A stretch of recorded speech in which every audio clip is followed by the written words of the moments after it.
Nuestra conciencia está contenida en un cuerpo físico que le provee la energía que la hace posible. Hasta donde sabemos, sin cuerpo no hay conciencia.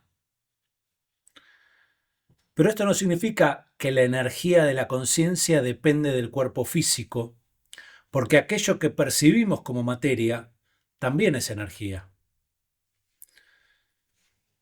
especialmente la materia orgánica, ¿no? Es decir, que la energía de la conciencia está sostenida por otro sistema energético, ¿sí? O sea, está la energía de la conciencia, el cuerpo, que también es energía, y que a su vez depende también de la energía de los alimentos, y los alimentos dependen de la energía del sol, ¿no? Ujú.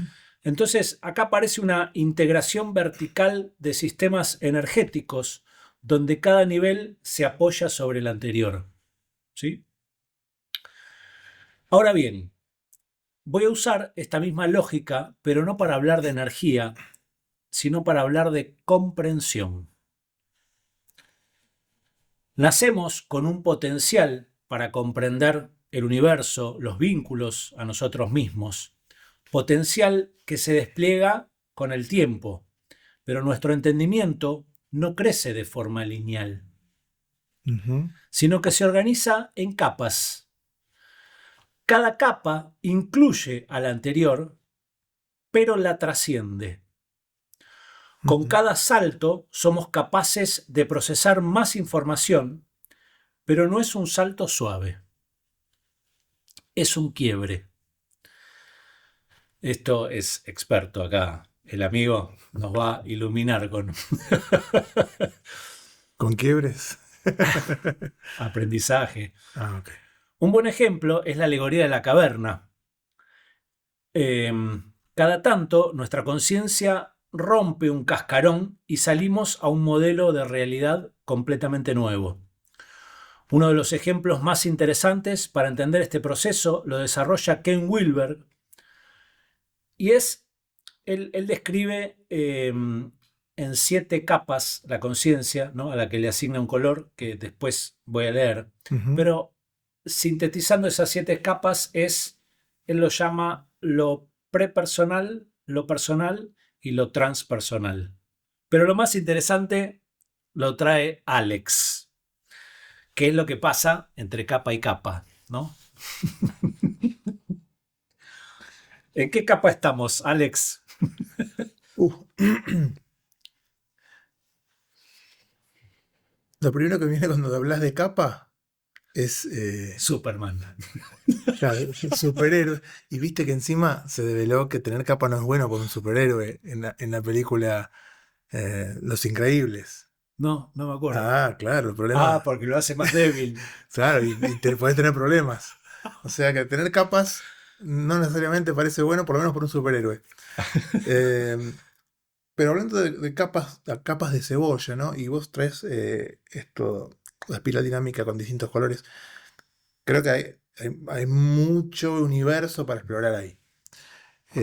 Porque esta espiral dinámica que tiene que ver con las capas, y la idea de capa en ese sentido, como la cebolla, tiene que ver con que hay algo que recubre otra cosa, pero que, como Ken Wilber también lo llama, olones, ¿no? Lo que compone todas las cosas son olones, que quiere decir que hay algo que tiene entidad en sí misma, pero que en una siguiente capa, digamos, se trata de algo que emerge o que es diferente o que es evolutivamente más evolucionado, valga la redundancia, pero que incluye, ¿sí? Él habla de incluir y trascender. O sea, se trasciende lo que se era y se incluye algo nuevo, y entonces en eso consistiría cada una de las capas que uno puede después detectar como capas, ¿no?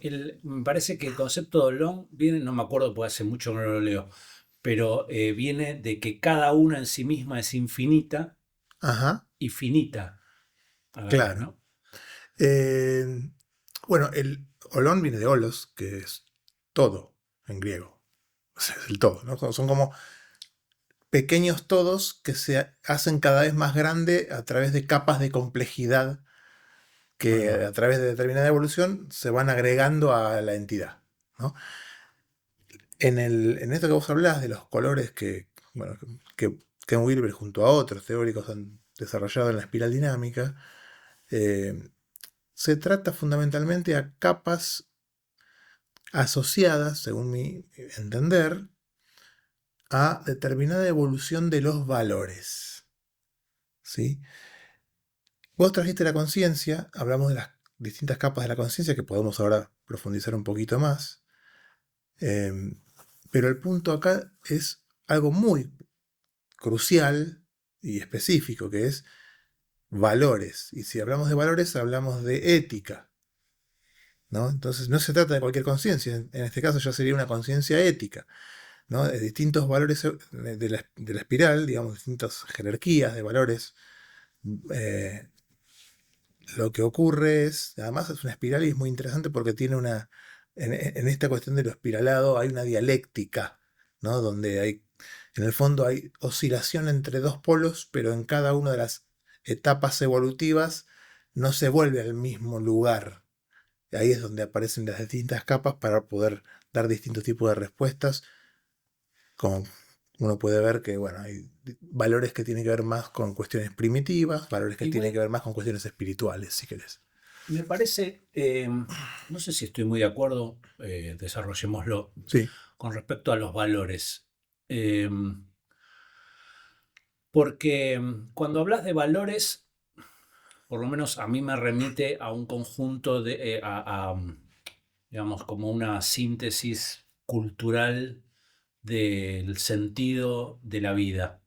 mm, Em, y cuando yo hablo de capas de conciencia, hablo de un potencial para abarcar lo infinito, ujú, ¿no? En el que sí podemos tal vez identificar mediante los valores cómo es que esta conciencia percibe, ok, pero no es que los valores en sí son la materia prima de la capa. ajá, ¿Se entiende? creo entenderte. Es decir, El valor es como el reflejo, ok, de algo más grande que, o más, no sé, es más... la capacidad para concebir. Ok, ¿estás diciendo que conciencia sería capacidad de concebir en un punto? La capacidad para, sí, para comprender, concebir el universo, ¿no? A nosotros mismos y a los Ok. vínculos. Y dentro de esas cosas que podríamos estar siendo capaces de concebir y comprender, estarían los valores, que a la vez también serían como maneras en que se expresan esos distintos niveles Ahí de va, conciencia. ahí va. Ok. Bueno, se puede pensar así. Dependiendo que, ¿no? Hay muchas posturas filosóficas y quizás más las vamos a encontrar en Oriente. Estas cuestiones que entrelazan mente-materia o lo material y lo inmaterial, teniendo en cuenta que, ¿no? La idea, siempre podemos cuestionar todo, pero digamos, tengamos en cuenta que podemos pensar que la conciencia sería inmaterial. De hecho, no sé, puedo decir a filósofos que no tienen nada de metafísica en su doctrina, ¿no? Y que pueden, por ejemplo, Mario Bunge, y que dice, a ver, la conciencia es una propiedad emergente del sistema cerebro, ¿no? O sea, hay un cerebro que está funcionando, pero, ¿no? La conciencia es algo que emerge. Es decir, podemos distinguirlo como algo cualitativamente distinto y que tiene mucho sentido explorar, pero de algún modo tiene un apoyo fundamental en la circuitería cerebral que está en funcionamiento. Sin cerebro no hay conciencia, ¿no? Ajá. Pero bueno, eso es una Hasta donde postura. sabemos. Claro, esta es una postura que muchas veces contrarresta la postura más tradicional y que intuitivamente tuvieron muchísimas Yo diría, personas. sin cuerpo no hay conciencia, más que sin cerebro. Sí, Me parece está buena la distinción tuya, porque el cerebro es parte del cuerpo y aunque sea, muchas veces también los separamos como algo que tuviera identidad propia. Y no es así. Y de hecho, hay hasta experimentos mentales en filosofía que, ¿no? Ay, me hiciste acordar de una, hago un paréntesis, que se llama cerebro en una cubeta, ¿no? O sea, ¿cómo sería un cerebro en un lugar que está cableado, que se mantiene vivo y que piensa pero sin cuerpo, ¿no? Eh, los filósofos de la mente han traído distintos tipos de especulaciones para pensar situaciones, a ver cómo funcionaría y si esas situaciones podrían ser posibles, ¿no? Hoy, digamos, fundamentalmente hoy, digamos, las ciencias te darían la derecha en ese caso. Es decir, o sea, acá hay una cuestión de que cerebro solo no hay. O sea, hay un cuerpo que incluye un Siempre cerebro. te voy a llevar a arrastrar a la integración psicosomática. Claro, tal cual. Bueno, pero digamos, hoy podés tener muchas corrientes que avalan que si bien uno a veces dice el cerebro, no, cerebro es parte del cuerpo, el cerebro sin cuerpo no es nada, ¿no? Pero bueno, esto está atravesado por el dualismo, que es la tradición que te estaba diciendo, que viene ¿no? Es ancestral, que, que es un dualismo, el famoso dualismo mente-materia, o mente-cuerpo, o alma-cuerpo, porque también mente, alma, espíritu a veces se ponen de un mismo lado por su supuesta inmaterialidad versus la parte material que nos constituye, cuerpo típicamente, organismo, cuerpo, cerebro, ¿no? Entonces, esa tradición siempre estuvo, y quizás porque fue un poco presa por la autoconciencia, es decir, cuando el ser humano se da cuenta de sí mismo, del yo, de ser diferente del resto de las cosas y de que, bueno, tiene un montón de posibilidades de acción y de decisión y, bueno, mil cosas de esas, se pregunta, che, pero no soy solamente este cuerpo. O sea, pareciera que yo, desde las cosas que puedo hacer, hay algo más grande o inclusive hay algo que mueve o que infunde vida a este cuerpo. Porque típicamente en el contraste que está el cuerpo vivo y el cuerpo muerto. El cuerpo muerto es lo mismo que estaba antes que se empiece a deteriorar, ¿no? Digo, pero sin ningún tipo de proceso vital. Y es donde en aquellos tiempos, ¿no? Se hablaba de la importancia, ¿no? Del alma que, ¿no? Encarnaba o que infundía vida al cuerpo y después, a la hora de morir, se iba, ¿no? Y de hecho hasta hay apología de eso mismo. O sea, vos lees el Fedón de Platón, que es el diálogo en que Platón habla, ¿no? Sócrates está hablando, bueno, está próximo a tomar la cicuta y está filosofando con sus camaradas. eh, y los insta a pensar en la importancia de librarse del cuerpo, para que por fin el alma pueda realmente conectar con la verdad y tener un conocimiento pleno, que sería un conocimiento trascendente en el mundo platónico, ¿no? Digamos, o en un mundo de los dioses, un mundo que tampoco es el material. Y vos hablaste de salir de la caverna recién, ¿no? Con la típica alegoría de Platón, y Platón te estaría diciendo, salir de la caverna sería deshacerse del cuerpo. El cuerpo es la caverna y el alma está atrapado ahí. Y ahora te pregunto, ¿volverías a usar la metáfora? No, ¿No? También que esa metáfora se puede usar de muchas maneras, ¿no? Pero estamos atravesados con esta cuestión de si somos, justo ayer tuve una clase de filosofía y digo, ¿somos cuerpo o tenemos cuerpo? Y ya el tener cuerpo es distinta a la concepción que uno se hace de uno mismo y del ser humano, que el somos cuerpo. Y después ¿somos exclusivamente cuerpo pero o las dos, somos cuerpo y también existe una tercera posibilidad que es las dos cosas. somos y tenemos? Claro, según la perspectiva, digamos. Cambiamos la perspectiva Bueno, ¿y cuáles serían las dos perspectivas? Para que vos digas, tenemos cuerpo. ¿Desde qué perspectiva te parás? y ahí me estoy separando del cuerpo. Ok. Entonces puedo jugar a entrar en el dualismo tradicional, para pensarme desde el lugar del tener. El cuerpo es algo que O tengo o sea, que me tiene. la posibilidad de abstraerme, digamos. Sí, esa posibilidad que es la que genera la tentación de pensar que alma y cuerpo, o que mente, cuerpo, no voy a hacer la distinción acá, son diferentes. Sí, pero camión mata monje. Explíquese, doctor. Que por más elevado que estés, si te aplasta el camión, quedas de... Que es parte del asfalto. Claro. Eh, sí, el tema es que cuando alguien lo mira de afuera, dice, pasó a mejor vida. Entonces, en realidad, el cuerpo del monje aplastado era o un escollo o mínimamente algo no tan importante. Porque el monje real, el alma del monje, ahora está en un lugar mejor a partir de su... Están sus discípulos.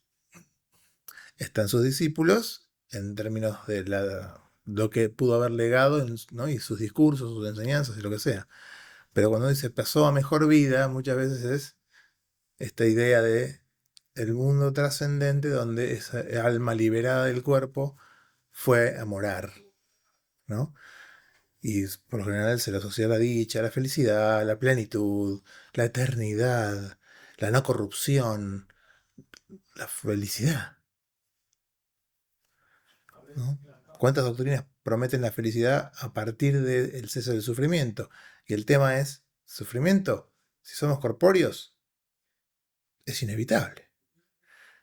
Porque primero parte del dolor, que también tenemos que distinguir dolor de sufrimiento, pero si tenés, o sea, si tenés, si sos, si vivís, si habitás un cuerpo, algo te va a doler alguna vez.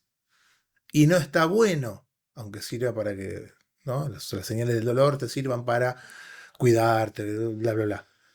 No está bueno sentir el dolor. O sea, como algo muy básico. Dolor, placer. No sé, ahí yo estoy con Byung-Chul, A ver. cuando dice Ah, que hay claro. que recuperar un poco la negatividad, ¿no? Como Sí, integrarla a... sí. Bueno, pero justamente lo dice porque la tendencia de la cual es explotada por el sistema, si querés, tiene que ver con ¿qué preferís? ¿Dolor o placer? Placer, listo, te doy placer, placer, placer, placer, placer. Y paliativos para que no haya dolor. O sea, es como hackear, ¿no? Entonces, por eso es, inyectemos un poco de negatividad, dolor, sufrimiento, pausa, aburrimiento, ¿sí? De perplejidad, desconcierto, o sea, esos elementos de la negatividad son los que nos ayudarían a recuperarnos, porque entramos en esa vorágine del que tiene que ver con Ayúdame a evitar el entender dolor. hacia dónde estás yendo. Sí. A ver, arrancamos con las capas, hablamos de conciencia, hablamos de valores, ¿sí? Y ahí creo que un punto fundamental es que si hablamos de valores, fundamentalmente uno puede decir placer y dolor, en tanto seres somáticos, configuran muchísimo de lo que hace a quienes somos. Incluso en las esferas más elevadas, para ponerlo en una palabra típica, que es trascendiendo las cuestiones meramente corporales, las cuestiones morales, las cuestiones estéticas y demás, también estarían teñidas de placer-dolor. Preferencia por lo placentero, por lo agradable a la vista, lo agradable a los sentidos, ¿no? Lo estético, por ejemplo, lo agradable en las acciones, lo correcto, agradable porque es correcto, porque no genera sufrimiento y dolor gratuito en los demás. Entonces, en definitiva, siempre está todo intrincado por esto que vos le das tanta importancia, que es el cuerpo. Placer y dolor se dan solo en un cuerpo. Un cuerpo sintiente, vital o vivo, si querés, no sé, vital pues, a distinto grado, ¿no? Sí, esto me hace ruido un poco la frase esta de trascender el cuerpo. Mm. porque de alguna forma es un trampolín otra vez para separar. Ajá. Eh, Me parece que es más me gusta más la interpretación que traías el otro día de Jung, Ujú. cuando decía que uno va hacia la unidad, ¿no? Claro, esa integración de tantos aspectos hasta polares, ¿no? Que se entrechocan Ajá, dentro de uno mismo, ¿no? Sí, em, Wilber habla de trascender, pero en un sentido, también, si bien tiene ¿no? un aspecto espiritualista, a mi juicio, las posturas o las ideas que trae Ken Wilber, eh, si todo está compuesto de holones, eh, justamente los niveles de complejidad crecen porque hay trascendencia de lo que se era, pero trascendencia la puedes pensar no en un mundo trascendente, inmaterial, platónico, de arquetipos perfectos en un más allá invisible, que solamente es perceptible por la mente conceptual. No, trascender es ir más allá de lo que había, que también puede estar, ¿no?, en una nueva organización de lo que había, con mayor grado de complejidad, integrando algunas cosas que antes, que lo anterior no tenía. Y ahí tenemos una trascendencia, si querés, ¿no? De hecho, si mal no recuerdo, creo que Víctor Frankl hablaba de una trascendencia vertical y una trascendencia horizontal. Es muy gráfico, porque la trascendencia horizontal tiene que ver con que la que excede mi individualismo y mi individualidad, pero en un plano terrenal. La trascendencia vertical tendría que ver con un ajá. plano supraterrenal, si querés. O inclusive podría tener que ver con, bueno, no sé, da para pensar muchas posibilidades, pero digamos, la trascendencia horizontal es salir, ¿no? Salirme de mí y quizás dejarle un legado, dejar huella, dejar lazos, ¿no? Y eso también es importante. Muchas veces lo que nos mueve es de qué manera queremos trascender, ¿no? Sí, me acuerdo de la película Lucy, Sí, que que va creciendo en grados de poder.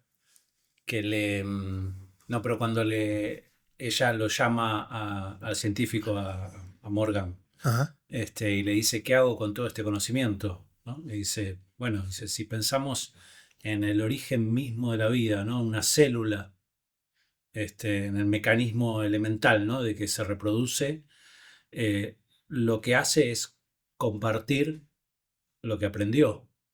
claro. Qué interesante. Claro. ¿Qué hago con todo esto? Y no te lo quedes. O sea, compartilo, ¿no? Y creo que eso es fundamental y creo que digo, ahí es un tipo de trascendencia. Trascendencia espacial y temporal también. Porque trascendiendo espacialmente, o sea, dejando un legado en otros, también estás abriendo la puerta a que temporalmente eso perdure. A través de lo que los demás hagan, digan, sostengan, difundan, ¿no? ¿Querés que te lea las capas de Wilber, los 7 colores de la conciencia? Dale. El primer nivel es el beige. La Mm, conciencia es pura supervivencia, percepción básica, instintiva, seguridad, alimento. mm. El segundo nivel es púrpura, donde aparece la pertenencia, una comprensión mágica y tribal del mundo. Ok. Esto está recontra resumido, ¿no? Sí, sí, sí, sí. Ustedes sabrán entender que la conciencia es algo muchísimo más complejo. Esto es hiperreduccionista, ¿no? Pero bueno, eh, Tomémoslo como referencia. claro, Sí, y entendamos el valor de la síntesis, sí. ¿no? Bien. El tercer nivel es el rojo, en el que emerge el yo como fuerza, la acción, el poder, el impulso, salir al mundo. El cuarto nivel de conciencia es el azul, donde el conocimiento se organiza, aparece el orden, la ley y la estructura. El quinto nivel es naranja y es donde, según Wilber, se expande la razón y aparece la ciencia, la estrategia, el progreso. El sexto es verde, donde se abre a lo humano, empatía, vínculos y la comprensión del concepto de relatividad. Mm. El anteúltimo, que es ya dentro de lo transpersonal, es el amarillo. Nuestra conciencia se vuelve integradora. Podemos comprender los sistemas y movernos entre ellos. Y el último es el turquesa. Aparece como una conciencia holística en la que comprendemos el universo como una red interdependiente. Interdependiente. Todavía no llegué al turquesa. Bueno, ya vas a llegar, no te preocupes. Eh, a ver, hablaste de niveles de conciencia. Es una manera clasificatoria, ¿sí? Sabemos que Wilber, a Wilber le gusta mucho, ¿no?, clasificar en esquemas muchas cuestiones. Se me acuerdo cuando vi los 4 cuadrantes del cosmos, eh, que en un eje cartesiano, un par de ejes cartesianos, te quiere explicar todo el mundo en la teoría, La ¿no? teoría de La todo. teoría de todo, ¿no? Es interesante como, digamos, su iniciativa, si querés. Después uno puede discutir alguna serie de cuestiones, ¿no? En este caso aparece la conciencia, y yo trataba de, mientras te seguía, trataba de escuchar qué valores, ¿no? Digo, porque cuando vos me decís, o sea, es como, yo escuchaba que lo que estabas hablando era de qué era lo más importante para, o sea, para un grupo, para una sociedad o para un individuo, pues eso también se puede pensar a nivel grupal, a nivel social, a nivel político, o a nivel individual, ¿no? Se puede, eh, estos estratos, estas jerarquías se pueden pensar de muchas maneras. Entonces uno dice, bueno, a ver, ¿qué era lo importante para el nivel beige? ¿Qué era lo importante para un nivel rojo, para un azul? Digo, y cuando vos preguntás qué es lo importante, estás yendo a la esfera de los valores. Es decir, una conciencia que se da cuenta de qué es importante. O sea, de qué cosas son importantes ¿no?, en determinada situación, de modo que uno dice, ah, entonces el criterio para pensar, esa conciencia está en el estadio azul, o rojo, o naranja, o verde, es porque observo, o porque noto, o porque expresa que lo importante como guía para las acciones, una guía ético-política, si querés, es esto y no aquello. O sea, es o el yo o es la integridad o la fusión con un grupo, o es la ciencia y la razón exaltada a la máxima potencia, o la parte instintiva o la parte más, no sé, espiritual, digo, porque sigue habiendo como separaciones dialécticas, en el sentido de contraposición, ¿sí?, de polos, donde hay oscilaciones, ¿no? A eso me refiero con dialéctica. La dialéctica en un punto significa un contrapunto. Y para que haya contrapunto tiene que haber posiciones que se oponen, ¿no? O mínimamente que se diferencian, si querés. Bueno, entonces, desde ahí vemos que aparece esto, ¿no? Digo, ¿qué es importante para determinada conciencia? Según lo que respondas, vamos a ver a qué nivel está, ¿sí? ¿A qué le da importancia? ¿Qué es prioritario para? ¿No? Por eso es lo que yo le asociaba a valores. Igual lo que dice Wilber no es que uno está en un nivel de conciencia. Uno Ajá. habita todos los niveles de conciencia. Todos o hasta determinado nivel, porque si hablamos de olones, no sé, si vos estás en el nivel verde, entendería yo que desde el verde para abajo están todos, ¿no?, digamos, integrados como capas de cebolla. Sí, el verde, él lo propone que el verde es el sexto, ¿no? Son 8 y el Ujú. verde es el sexto, donde se abre a lo humano.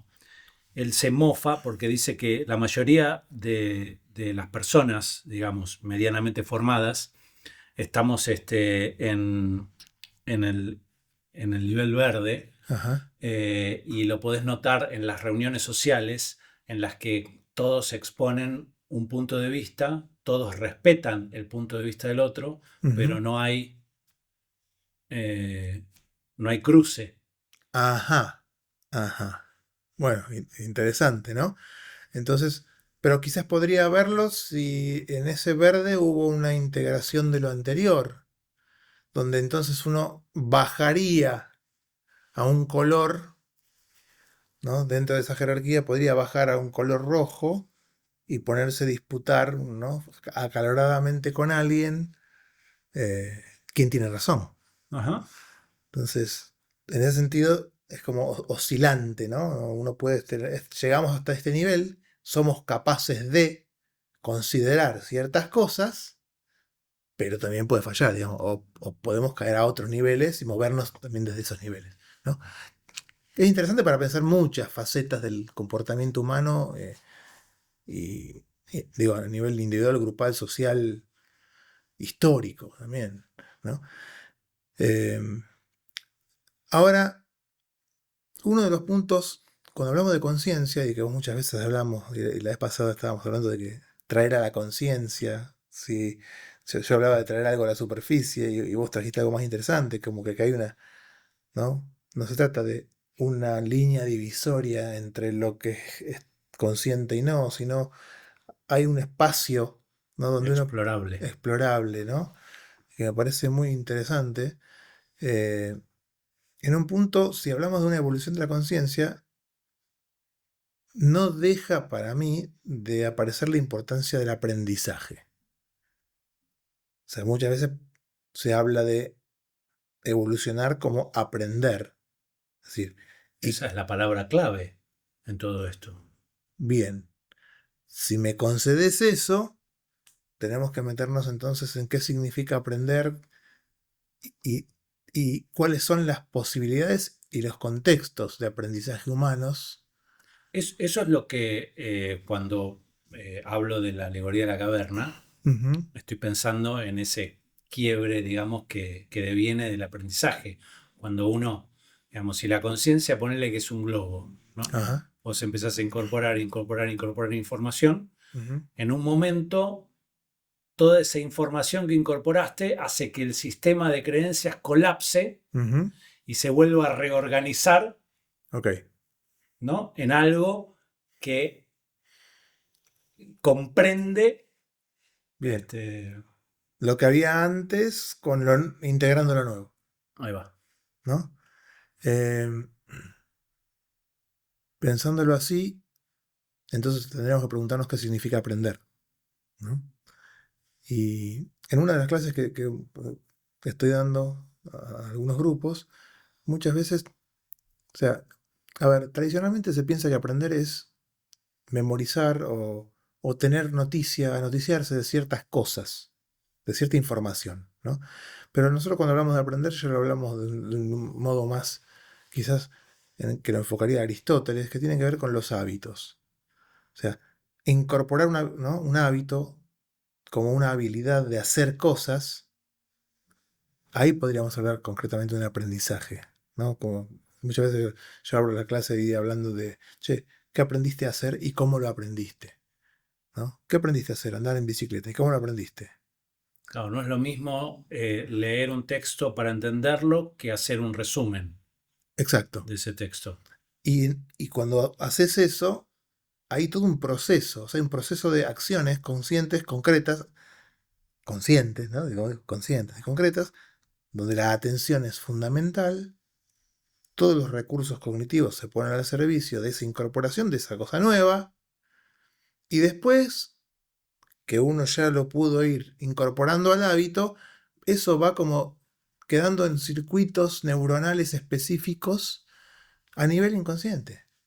Así es como uno automatiza cosas que al comienzo, cuando estaba aprendiendo a grabar, no lo podía automatizar, o sea, era imposible. Y tenía que estar con todas las luces para poder dilucidar, e Como cuando, incorporar eso, como cuando aprendemos a manejar. por ejemplo. Entonces digo, ¿cómo aprendes a manejar? Manejando. ¿Cómo aprendes a cocinar? Pero digo, al principio Cocinando. manejar es algo consciente hasta que se Hasta que se vuelve. vuelve inconsciente en un montón de eh, operaciones que tenés que realizar, ¿no? O sea, todo lo que se vuelve habitual en un punto significa que gasta menos energía cerebral a través de circuitos que automatizaron, ¿no? Incorporaron y automatizaron una serie de cosas. Entonces, el automatismo permite ahorro de energía, sin tener que estar durmiendo. Digamos. Permite acción con baja energía, con bajo gasto de energía. Ajá. ¿No? Puede fallar, puede fallar. ¿Sí? Y cuando falla muchas veces ahí vuelves a estar consciente de, ¿qué acabo de hacer? ¿No? Pero digo, Volvés a la capa anterior. claro que en este caso, la capa anterior es de la etapa anterior del aprendizaje, pero sería una capa superior en el sentido del aspecto evolutivo del cerebro, que es la parte más consciente, ¿no? Y la parte del cerebro ejecutivo, ¿no? Después quiero que me hables de aprendizaje de primer grado y de segundo grado. Bueno, ahí está. Cuando hablamos de aprendizaje, es qué cosas aprendiste a hacer. Fundamentalmente, si el aprendizaje no implica que vos puedas hacer algo distinto de lo que hacías antes, o inclusive dejar de hacer algo que sí hacías antes, difícilmente podemos hablar de un aprendizaje, ¿no? En términos de ese hábito o de eso que uno incorpora de manera más fehaciente.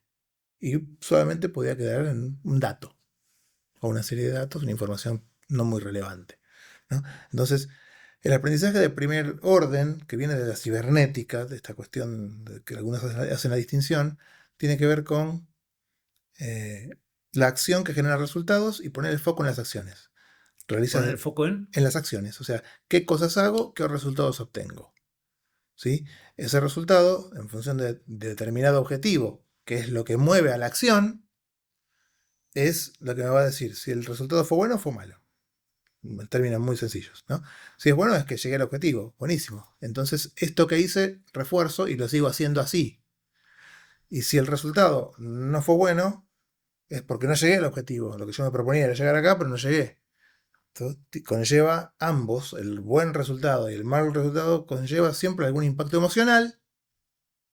Y la cuestión es, bueno, ¿qué tengo que cambiar para poder, ¿no? ¿Qué acciones tengo que cambiar para poder llegar a un resultado diferente que se acerque al objetivo que tengo, ¿no? En el aprendizaje de primer orden entra en juego esas dos cosas, acción y resultado. Ajá. ¿Sí? ¿Querías agregar algo? No, hablaste sobre integrar el error, pero me parece que vas hacia ahí. Bien, un aprendizaje de segundo orden tendría que ver con que quien realiza las acciones se ve afectado, como decíamos, emocionalmente siempre se va a ver afectado, pero se va afectado de una manera tal que necesita replantear su repertorio de acciones. Es decir, no es qué tengo que hacer para llegar al objetivo, es qué tengo que aprender, qué tengo que incorporar, qué tengo que crear, qué tengo que dejar. Digo, interpela a quien realiza la acción para que no solamente se trate de acciones y correcciones. Entonces, en un aprendizaje de segundo orden, y a veces algunos hablan de aprendizaje transformacional, que es un núcleo mucho más profundo, donde el hábito se incorpora y uno es distinto porque cambió sus hábitos, ¿no? Pero sin distinguir demasiado eso, no se trata simplemente de cambiar acciones, porque uno tiene un cierto repertorio de acciones y después cuando se te acabaron todos los papeles, ¿qué hago? Bueno, ahí es donde la interpelación viene a vos. Perdóname lo reduccionista. Mm. El aprendizaje de primer orden sería como una actualización de un programa que tenés en la computadora y un aprendizaje de segundo orden sería como una actualización del sistema operativo. Ok, está buena la analogía. Sí, está bueno, porque es algo mucho más profundo que no es simplemente el cambio superficial, ¿no? De acciones concretas para lograr un resultado distinto. Es menos resultadista ese, ¿no? El aprendizaje de segundo orden, porque te implica a vos como persona, implica al observador que opera, ¿no? Que Clarísimo. hace cosas.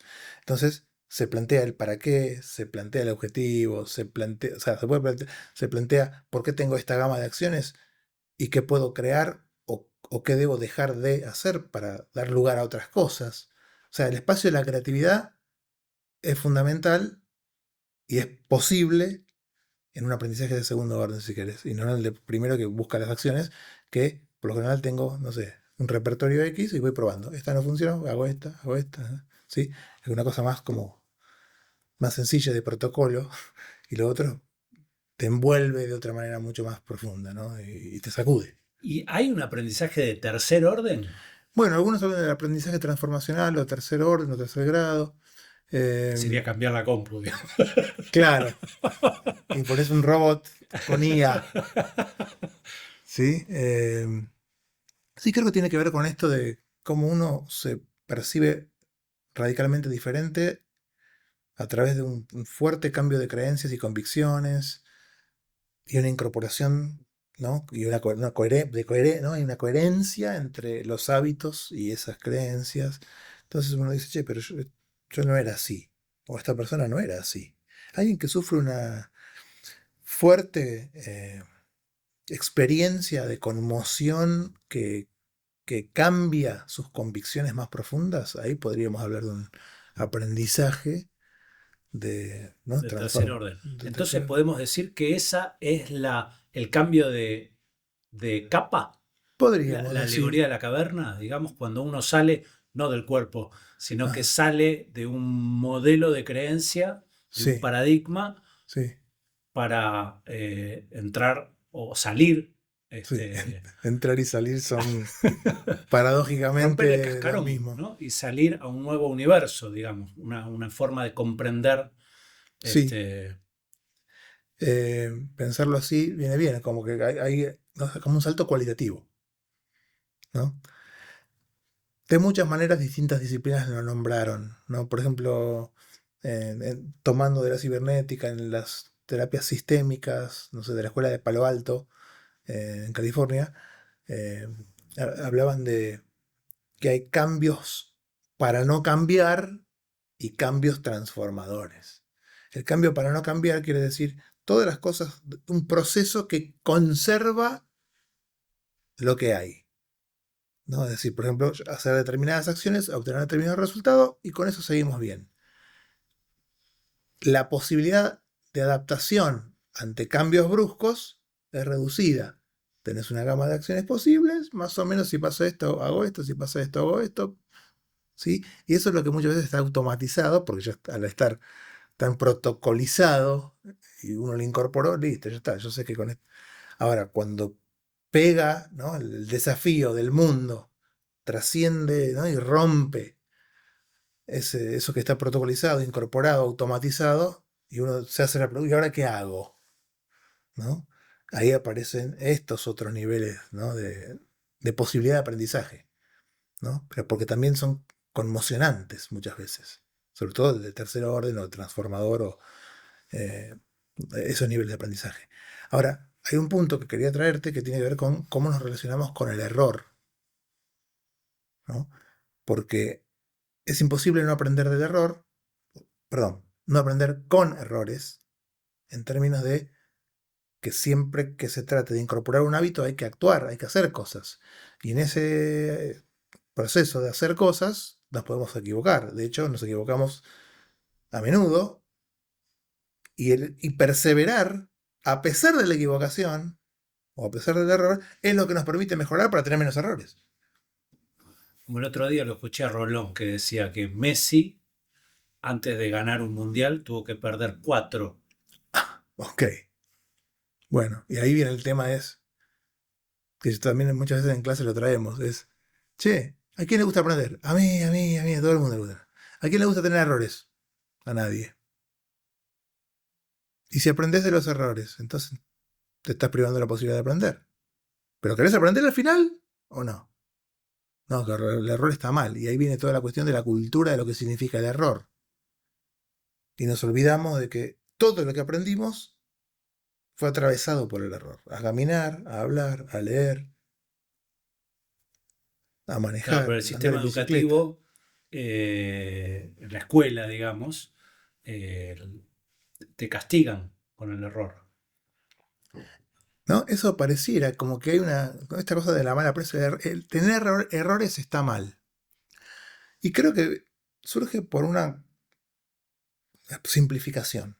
O sea, el objetivo de aprender algo sí tiene que ver con minimizar errores. En la medida que vos tenés dominio sobre algo, aprendiste, tenés conocimiento, habilidades incorporadas, vas a cometer menos errores y se espera eso, porque justamente tuviste un desarrollo de un montón de habilidades para poder llegar al objetivo, ¿no? Pero se confunde eso con entonces no tenés que tener ningún error. Es como que lo aspiracional es que no tengas errores, pero arrancás sin tenerlos. Es como querer saber antes de aprender. También las empresas tienen que pagar los errores. Bueno, ahí está. El por qué el error está mal. ¿Por qué el error está mal? Si en definitiva no sirve para aprender. Porque tienen un costo. Algún tipo de costo tiene. Algún impacto en algún lugar hay. ¿No? Entonces ahí viene la cuestión de... Pero tiene un costo y una capitalización también. Sí, Lo que pasa es que la empresa no lo puede. Bueno, sí, a veces sí. sí, los procesos... O sea, apostar a un proceso de aprendizaje implica apostar a las posibilidades de determinados errores que no sean catastróficos. Ahora, claro, si vos decís, bueno, vamos a aceptar el error como parte, Sí, pero con un cierto límite, digamos, ¿no? Porque uno tiene claro. que cometer errores, digamos, en un momento ya basta de cometer errores. Bueno, y eso quizás también es el gran punto de disputa, ¿no? ¿Hasta dónde voy a bancar tus errores para que aprendas? ¿Eh? Y tiene sentido la pregunta, porque implica algún tipo de costo, pero siempre comparado también con un ideal. O sea, hay un ideal en el que, como juega el equipo, gana partidos. Y queremos que valga siempre. O sea, cada vez que salimos a la cancha queremos ganar. Ah, resulta que no, por el error del arquero, por el error del delantero, por el error del mediocampista, por el error. Entonces, che, dejen de cometer errores. Estamos hablando de la filosofía de Bielsa y de la filosofía de, ¿cómo se llamaba?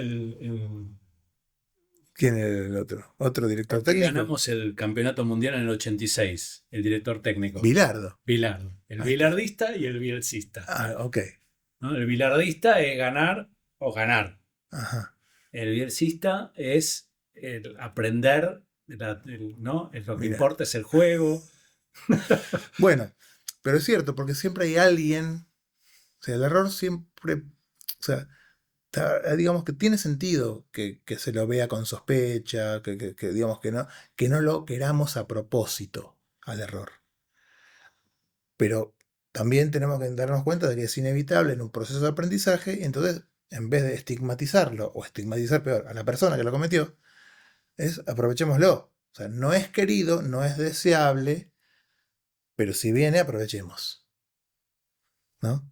Y al final, si no tenés esa posibilidad de distinguir eso, es donde se generan más problemas. Porque no podés cometer ni desde que iniciás un error. O podés cometer algunos así chiquititos, pero ninguno grande. Y muchas veces uno es, sí, yo puedo cometer algunos errores, pero tengo miedo de cometer un gran error, un gran error. Entonces eso inhibe mi aprendizaje. Y la inhibición quiere decir, entonces, ¿qué hago? Oculto el error, soy indiferente, miento. O sea, todo lo que, ¿no? Como enfrentar la cuestión del error es complicadísima en las relaciones, porque siempre va a venir alguien a reprocharme. Entonces, no, acá no ha pasado nada. Y eso ya termina no solamente afectando el aprendizaje de uno, es el aprendizaje de un grupo, de un equipo, de una organización, ¿no? Imagínate que todos ocultan sus errores en una organización, entonces todos los procesos funcionan mal y se enmiendan con una manera que a veces logra cierta eficacia para que funcione y no colapse, pero con un nivel de desgaste que cuánto se mantiene. Eh, Te puedo poner una tarea muy difícil para que te equivoques, por supuesto. Sí, no me voy a equivocar a propósito, eso sí.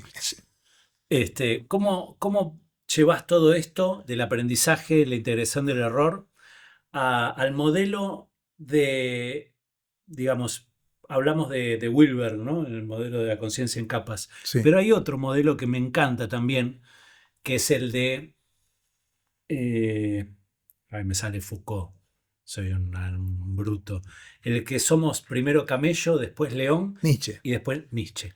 Ajá.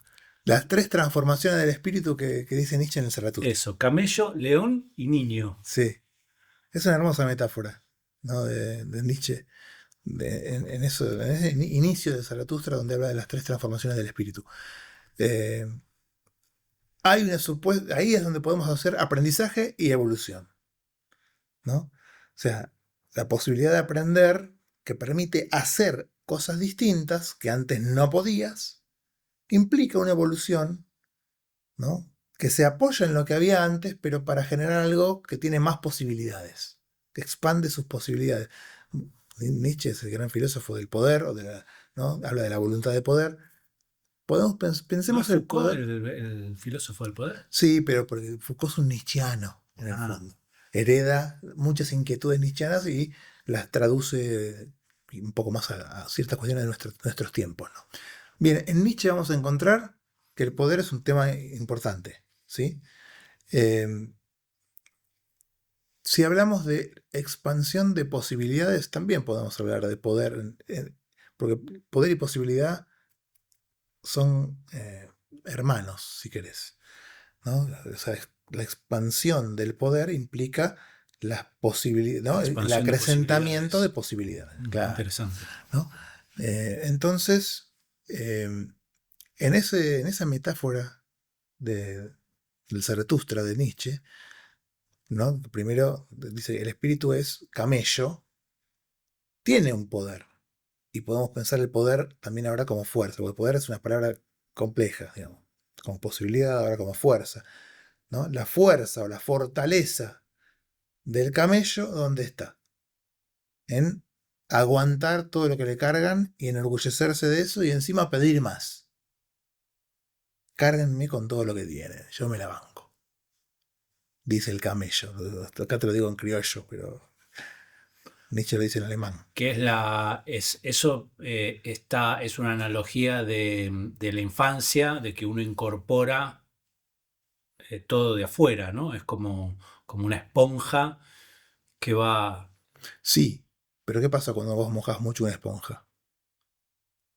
se pone muy pesada.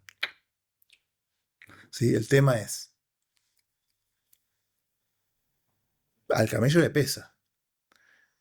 Y aunque le pese y aunque esté deslomado y jorobado, valga la ironía, eh, sería molesto, o sea, pero no importa, cárguenme más. O sea, el orgullo del camello pasa por bancarse que le carguen cada vez más y enorgullecerse de eso. O sea, encaramarse y parapetarse y decir, sí, cárguenme más, yo puedo aguantar todo lo que me quieran cargar, ¿no?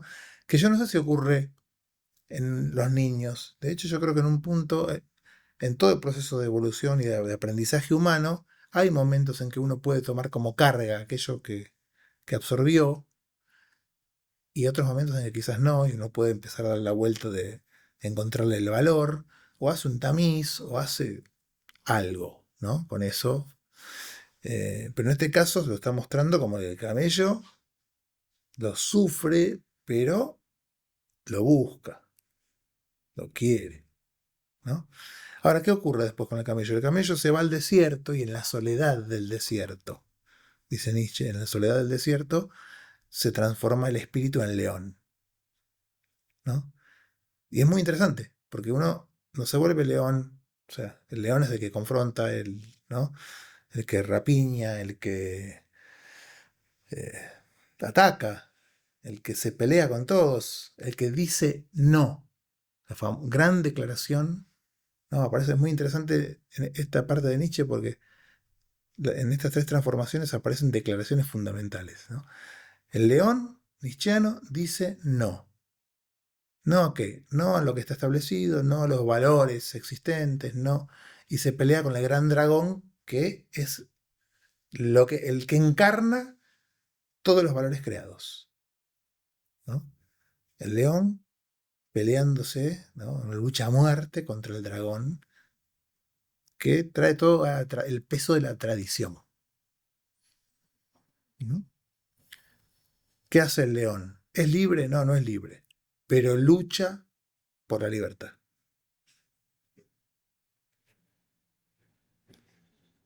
Y luego esa transformación ocurre en la soledad del desierto, porque muchas veces cuando uno está rodeado, sobre todo, ¿no?, el camello rodeado, que encima le tiran cosas y se pone contento porque cada vez le tiran más, es difícil que se dé entre esos lazos la necesidad superadora y transformadora que viene después, ¿no? Hasta podría decir que estoy cómodo con que se dé este juego donde yo digo, a ver, fíjense lo fuerte que soy, cárguenme más, y los otros me cargan y yo me regodeo de mi fuerza. Entonces, no es tan molesto, digamos, más allá de que tenga la espalda quebrada. El león pelea con el dragón, en principio triunfa y deja el terreno preparado para lo que viene. ¿Y qué viene? El espíritu se transforma en niño y el niño, que es pura inocencia, es olvido, o sea, no hay resentimientos, se anima a, ¿no?, la libertad plena del juego. El juego. El juego. Y ese es un punto central que me gustaría traer ahora como parte, de, si querés, de la recta final de lo que vamos a hablar hoy. Porque el juego es clave en todo aprendizaje que se digne de tal y que pretenda crecimiento, evolución, trascendencia a nivel del encuentro con un otro. Sí, yo lo asocié directamente con el tema del error, ¿no? El juego es lo que te libera del peso del error. Sí, a pesar de que todos los juegos tienen reglas y que entonces, quizás si vos, ¿no? Si, Depende de qué juego. A ver, un chico jugando.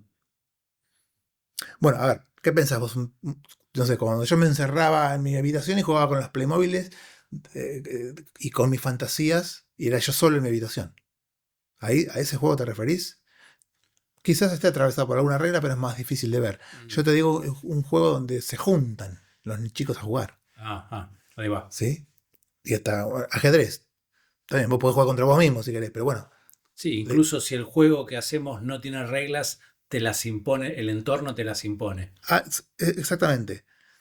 Pero aún así, y eso lo estudia también mucho Mariano Sigman, ¿no?, que a veces es el neurocientífico que trae algunas de estas cuestiones interesantes, porque la regla es... Hay un libro muy, muy interesante que se llama Homo Ludens, también de un pensador muy, muy piola, que habla de Homo Ludens, que es el hombre que juega, ¿no? No es el Sapiens, es el Ludens, ¿no? Eh, y, bueno, él y algunos otros hablan de la importancia de las reglas en los juegos. ¿Por qué? Porque cuando jugás, ciertas reglas contienen el juego. De un modo en que vos sabés si estás jugando a eso o no. Porque hay ciertas reglas que son las que configuran el juego. O sea, si jugamos a que estamos en, no sé, en la isla Pero eso, pirata, acá está la isla, acá está el mar. O sea, hay una serie de cosas que se establecen que estructuran la fantasía para que se pueda jugar en ese marco.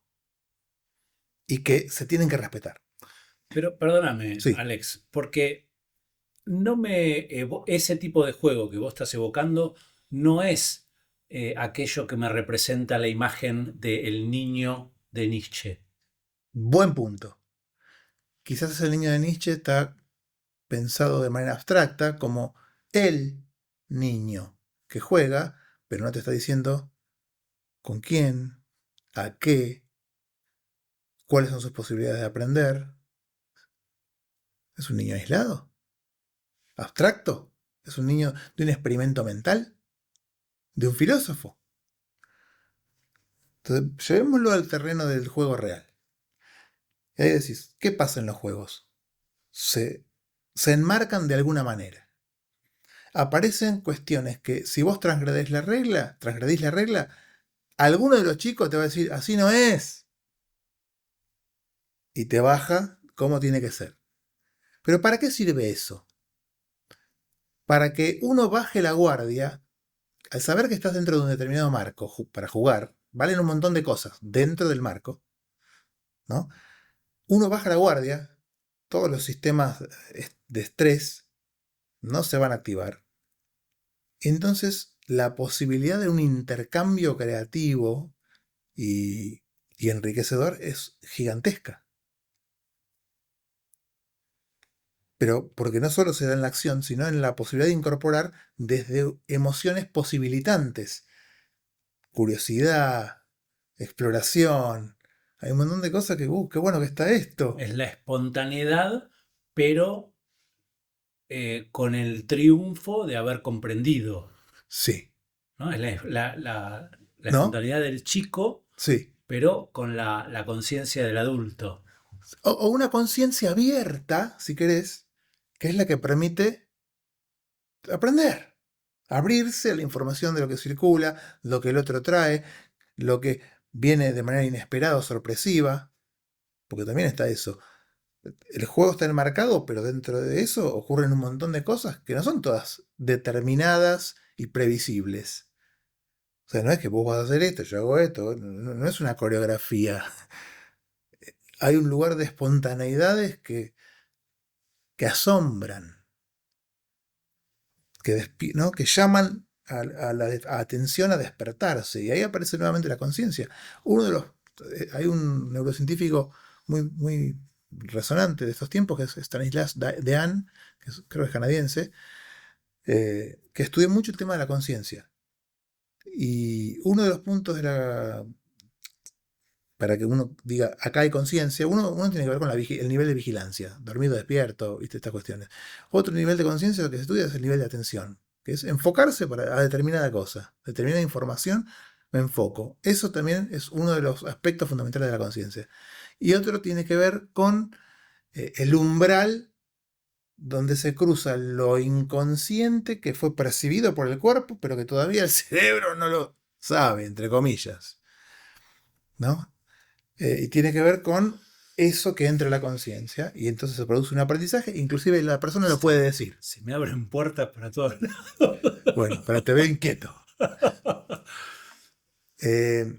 Termino esta idea. Digo, en el juego, la conciencia abierta puede incorporar desde emocionalidades que no son amenazantes un montón de cosas.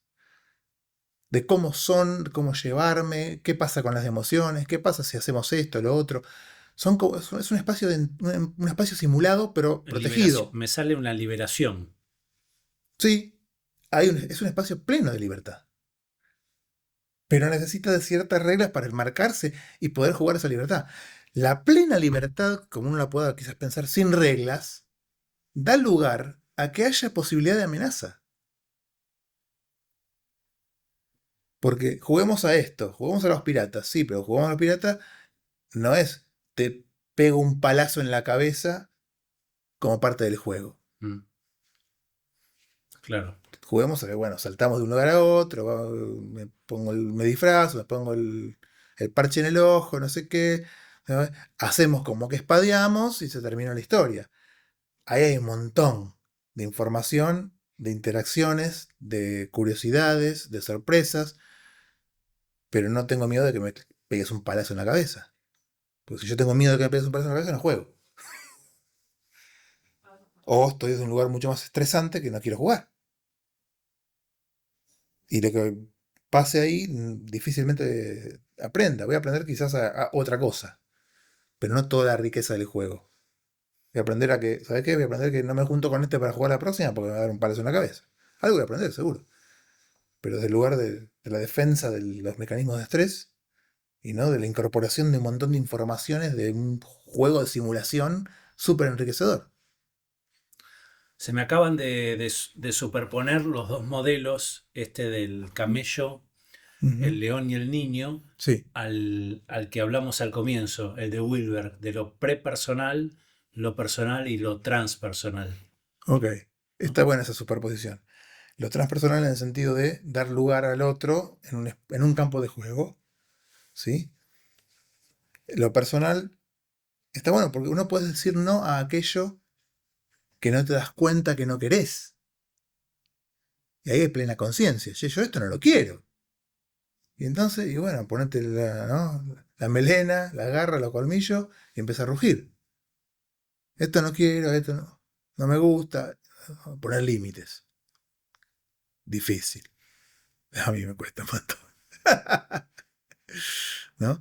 Entonces, ahí está. En lo personal, porque para afianzarme como persona y no ser menos que o antes de, como en el camello, ¿sí? Que se dejaba cargar, todo. Sí, Lo prepersonal. claro, antes de ser yo, si pensamos la persona como un yo, ¿no? Un yo que pueda buscar esa individuación y ese autoafianzamiento, hagan lo que quieran conmigo, muchachos. ¿No? Prepersonal. Personal, pará, acá estoy yo, marco la cancha, hasta acá sí, hasta acá no. ¿Sí? Viene el terreno de lucha, no de juego. Después, en otras personas, ¿sabes qué? No hay nada de que ahora atajarse. Viene el lugar, hay un marco establecido, podemos jugar. No hay amenazas a la libertad. Ya estoy viviendo de rentas, tengo jubilación. Claro, y ahí el niño Nietzscheano es el niño feliz. Claro. Una de las imágenes que mejor me representa el crecimiento, ¿no? El desarrollo de la conciencia es, ¿viste cuando cortás un árbol que tuvo muchos años de vida, ¿no? Sí. Que en el tronco se ve el dibujo, los anillos de crecimiento, Ajá. ¿no? Incluso si vos contás los anillos podés saber cuántos años tiene el árbol. Ajá. Ok. Y en cada anillo se ve representado lo que sucedió, ¿no? Las 4 estaciones, ¿no? Si hubo un incendio, por ejemplo, se ve una marca. Mm, eh, de alguna forma, digo, la conciencia también tiene esto de, si volvemos a la imagen esta del globo, ¿no? Que vos metés información, ¿no? Vas como aumentando la información, pero cada capa, digamos, tiene una organización que deviene de un ciclo, ¿no? Como el año ujú. está representado en un anillo Sí, del árbol, sí, ¿no? En nosotros también, como en un ciclo de aprendizaje. claro. Bueno, ciclos de aprendizaje que cuando vos contás los anillos, o decís, parece que hay algo cristalizado ahí, pero en el fondo sabemos que hubo un montón de procesos que constituyeron eso que vos detectás como un anillo, ¿no? Eh, y, y esta conciencia que se expande, que crece, ¿no? Que creo que en el fondo lo que hace es aprender, eh, porque creo que es un poco de eso se trata todo lo que estuvimos conversando hoy, ¿no? Digamos, si hablamos de la conciencia y de cómo puede evolucionar, creo que lo tiene que ver con el aprendizaje, en un sentido común, si querés. Y, y hay algunos teóricos muy interesantes que siempre asociando y tratando de aportar alguna mirada distinta, ¿no? Por ejemplo, uno puede pensar en el cerebro como un sistema cerrado, eh, que procesa un montón de señales que en todo caso tienen que ver con conexiones sensoriales, ¿no? Y en este caso el cuerpo es tan importante como, si querés, una antena con el mundo, ¿no? Pasan cosas, no me entero hasta que me entero. ¿Y cómo me entero? Porque incidieron de algún modo en este cuerpo y cuyas, ¿no? Que traduce un montón de señales y el cerebro se empieza a tratar de dar cuenta de lo que ocurrió, ¿no? Eh, y ese dar cuenta, ¿no? Stanislas Dehaene tiene una teoría, ¿no? De este acceso consciente que dice que ocurre de una manera, ¿no? Le llama ignición. Es como que se encendieran un montón de neuronas que empiezan a transmitir energía y que cuando la atención, los mecanismos de atención del cerebro se enfocan en eso que está pasando, yo me lo imagino así más metafórico, digo, se enciende, pasa algo, el cuerpo detecta, ¿no? Y se enciende como una fogata interna. Y el vigía, el guardián, que está, ¿no? Mirando a ver qué pasa, ve la fogata. Si no le da mucha bolilla, queda en el plano subliminal y se va a ir apagando. En términos de señales, no hablo en términos de otras cosas. Pero si le pone mucho foco y empieza a alimentar ese fueguito, el vigía atencional, se empieza a desparramar, ¿no? Eso, ¿no? Y genera un nivel de incidencia que traspasa determinado umbral que entonces la conciencia ahí puede dar cuenta de lo que está ocurriendo, ¿no? Y lo que hace es dejarlo de una manera tan visible al resto de la circuitaría cerebral que uno puede nombrarlo, usarlo, o sea, le deja, ¿no? Al traerlo a la conciencia queda como más a disposición de múltiples posibilidades de esa información que podría haber quedado, no digo en el olvido, sino ni siquiera en lo no perceptido, percibido o perceptual, ¿no? Entonces, y hay algunos teóricos que encima juegan con esto, hablan, por ejemplo, hay un antropólogo mexicano, O sea, es a lo que le pones la atención, crece. sí, así es, qué bien que lo simplifican. No sé para qué me explayo tanto, porque a veces no, creo que hasta me embarullo, pero en el punto es, sí, la atención lo hace crecer, le da entidad y lo deja después disponible para un montón de posibilidades concretas de acción. O sea, aprendizaje, ¿no? Ujú. Hablamos de aprender, tiene que ver con incorporar posibilidades de acción nuevas. Eh, y este Roger Bartra, el mexicano, habla de un exocerebro. Porque dice que el cerebro, digamos, de alguna manera como... ¿Exocerebro? Sí, ¿viste que está el exoesqueleto? Sí. Bueno, eso es un exocerebro. Pero el exocerebro y de prótesis culturales. ¿Cuáles son las prótesis culturales del exocerebro? Todas las Celular. es que todas las cuestiones que están alrededor, simbólicas, lingüísticas, culturales, artísticas, todo eso, él dice que el cerebro como que está abierto y que se termina de configurar en realidad con lo que ocurre fuera de él. Por eso el juego es tan importante, Ahí va. porque hay tantos aprendizajes simulados y en espacio seguro para aprender un montón de cosas que en de determinada manera están como terminando de cerrar el circuito de lo que un cerebro-mente puede incorporar. O sea, no piensa el cerebro como algo, como un sistema cerrado, sino justamente todo lo contrario, abierto a poder entrelazarse con las cosas que ocurren fuera del cuerpo, ¿no? Ujú. Eh, entonces, eso permite un aprendizaje consciente, ¿no?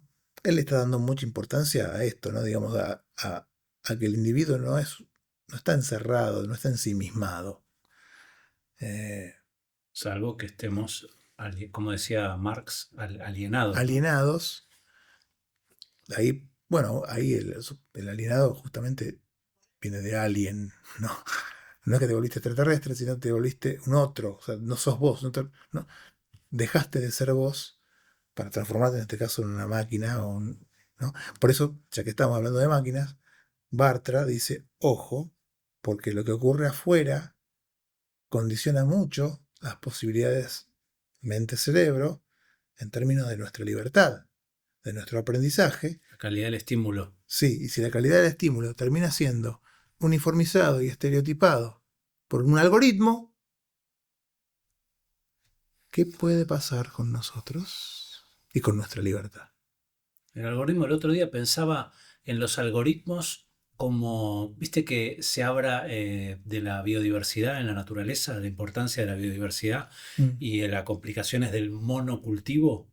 sí, Bueno, ahora es el monocultivo del ser humano. O sea, todos los seres humanos educados de la misma forma, mm, es como que nos quita biodiversidad, ¿no? claro, Cultural. esa, una diversidad cultural. Porque, claro, vale preguntarse a dónde nos llevan la uniformidad de los algoritmos si pensamos que si todo tiende a la entropía, A la estupidez. bueno, la entropía como la uniformización total de todo lo que hay sería la estupidización global, ¿sí? Necesitas de estímulos diferentes, Claro, de porque sorpresas, de asombros y de todas estas cosas que terminan siendo estímulos enriquecedores de los procesos neuronales. Si vamos todos al mismo lugar, seguidos, ¿no? Dictados por un algoritmo, está más complicada la cosa, me parece. Y esto es algo que quiero resaltar en el final de este video, eh, que hablamos sobre las capas de la conciencia. Uno no tiene conciencia solo por el hecho de atestiguar la vida que le tocó, Ok. ¿no? Si digo, prestar atención es una acción, eh, Intencional. tomar conciencia es una construcción, Mm, ¿no? También es un verbo, sí. no es que uno es pasivo frente a algo que le sucede alrededor, Mm. sino que para desarrollar la conciencia eh, tiene que haber fuego adentro, no sé cómo decirlo. Un fuego adentro, ¿no? Que si Que no nos mo- quedamos en el camello. claro, claro, que motiva el hecho de poder querer poder más. Querer, poder, O sea, querer más. ¿no? Quiero poder más. No solamente esto, ¿sí? Pero, y después viene el para qué. Porque quiero poder más, también se puede transformar en quiero más poder, para Mm. poder más, ¿no? Entonces, quiero poder más, ¿para qué? Enriquecer mi vida, vivirla plenamente, tener dignidad. Y eso implica, si hablamos de todo eso, siempre implica a un otro, no en el encierro y no en la uniformización algorítmica. Nada mejor que, si querés romper con el algoritmo, encontrarte con un amigo, a tener una conversación profunda y alocada, donde podemos jugar sin riesgos y aprender un montón. Espectacular. Así que gracias. Gracias a usted, como siempre, Un mi placer. amigo. Gracias.